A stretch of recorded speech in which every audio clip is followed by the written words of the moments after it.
The National Weather Service in Peachtree City has issued a severe thunderstorm warning for southwestern DeKalb County in north-central Georgia, south-central Fulton County in north-central Georgia, north-central Clayton County in north-central Georgia, until 2:45 p.m. Eastern Daylight Time.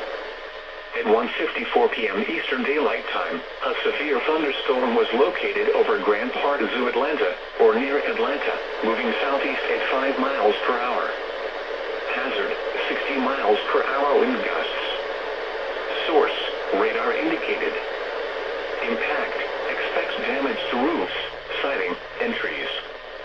Locations impacted include Atlanta, Decatur, East Point, Forest Park, Morrow, Hapeville, Avondale Estates, Lake City, Belvedere Park, North Druid Hills, Midtown, Grand Park Zoo, Atlanta, Candler McAfee, Druid Hills, North Decatur, North Atlanta, Sweet Auburn, Piedmont Park, Cascade Heights, and Lakewood Park.